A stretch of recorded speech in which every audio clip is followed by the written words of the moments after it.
جاگو اے اہل ایمان، روزے رکھو پڑھو قرآن، کر دو سب کو یہ اعلان، آ گیا ماہ رمضان۔ نحمده ونصلي ونسلم على رسوله الكريم، اما بعد۔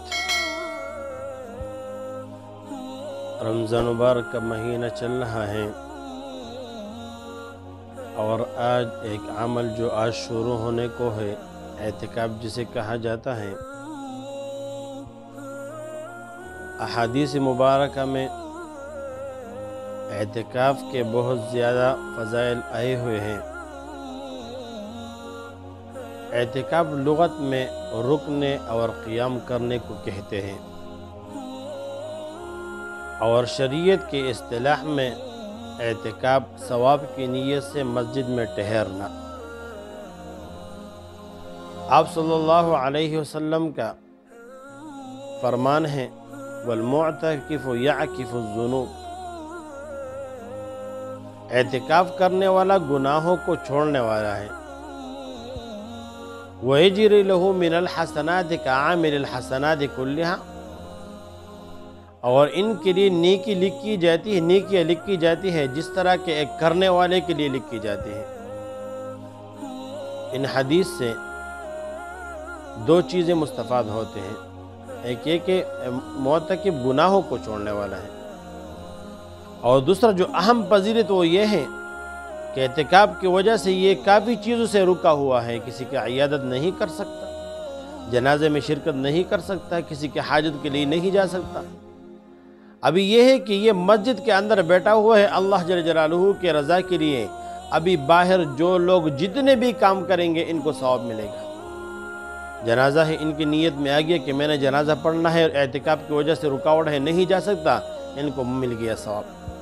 مریض کی عیادت کے لیے جانا ہے، اعتکاف کی وجہ سے نہیں جا سکتا، ان کو مل گیا ثواب۔ اب صلی اللہ علیہ وسلم نے فرمایا کہ عامل الحسنات کلھا، جتنے بھی نیکی کرنے والے ہیں تمام کے تمام نیکی کرنے والے کے برابر ان کو بھی نیکیاں لکھی جاتی ہیں جو اعتکاف کرتا ہے۔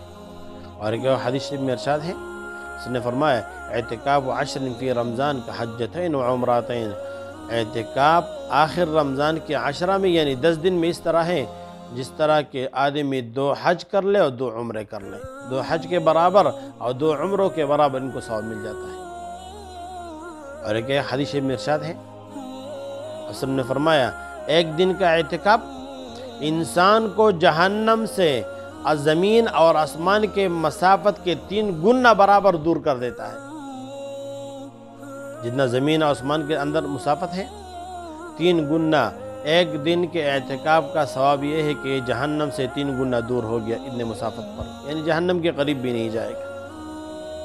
اور ایک اور حدیث میں ارشاد ہے، افسر نے فرمایا کہ جو آدمی اعتکاف کرتا ہے ان کا ثواب اس طرح ہے جس طرح کہ ایک سپاہی بارڈر پر کڑا ہوا دشمن کے ساتھ لڑ رہا ہے، اتنا کی ثواب ہے۔ اعتکاف علامہ عطا رحمہم اللہ تعالیٰ فرمایا کرتے تھے، معتکف کا مثال اس طرح ہے کہ مثل رجل لہ حاجت الی عظیم، ایک آدمی ہے ان کا ایک حاجت آیا ہوا ہے ایک بہت عظیم الشان ذات کے ساتھ، اور وہ آدمی آ جائے فیجلس علی بابہ، ان کے دروازے پر بیٹھ جائے، کہنے میں نے جانا نہیں ہے حتی تقضی حاجتی، یہاں تک کہ میرے تمام حاجتیں پورا کیے جائے۔ یا فرمائے فیجلس علی بیتہ، اس کے اندر گھر کے اندر گھس کر اندر بیٹھ جائے اور کہے کہ لا ابرح حتی تغفر لی، میں نہیں جاؤں گا یہاں تک کہ میرے مغفرت کیا جائے۔ یہ اللہ جل جلالہ کے دروازے میں بیٹھا ہوا ہے، یہ اللہ جل جلالہ کے گھر میں بیٹھا ہوا ہے، تو اللہ جل جلالہ ان کے تمام گناہ بھی معاف فرمائے گا، ان کے جو بھی حاجتیں ہیں وہ اللہ جل جلالہ پورا فرمائے گا۔ اور آپ صلی اللہ علیہ وسلم ہمیشہ اعتکاف کرتے تھے۔ جب آپ صلی اللہ علیہ وسلم مکہ مکرمہ سے ہجرت فرما گئے، مدینہ منورہ کی ساری زندگی میں آپ صلی اللہ علیہ وسلم نے اعتکاف قضا نہیں کیا، سوائے ایک رمضان میں جو فتح مکہ کی موقع پر جو شدید عذر تھا اسی کی بنا پر آپ صلی اللہ علیہ وسلم کا اعتکاف قضا ہو گیا، لیکن وہ بھی آپ صلی اللہ علیہ وسلم نے آئندہ سال کر دیا ہے۔ اسی وجہ سے علماء کرام فرماتے اعتکاف کیا ہے؟ اعتکاف ہے تفریغ القلب عن امور الدنیا، دنیائی چیزوں سے اپنے دل کو فارغ کرنا ہے۔ دوسرا وہ تسلیم النفس الی بارئہا، اپنے خالق کو اپنا نفس حوالہ کرنا ہے، اپنا جان دینا ہے۔ اور تیسرا کیا ہے؟ والتحسن بحسن حسین و ملازمت بیت اللہ، اللہ جل جلالہ کے حفاظت میں داخل ہونا ہے اور اللہ جل جلالہ کے گھر کو لازم پکڑنا ہے۔ یہ اللہ کے قلعوں میں داخل ہو گیا، اللہ کے حفاظت میں داخل ہو گیا، یہ اللہ کا مہمان ہے۔ اسی وجہ سے احادیث کے اندر اعتکاف کی کافی فضائل وارد ہوئی ہیں۔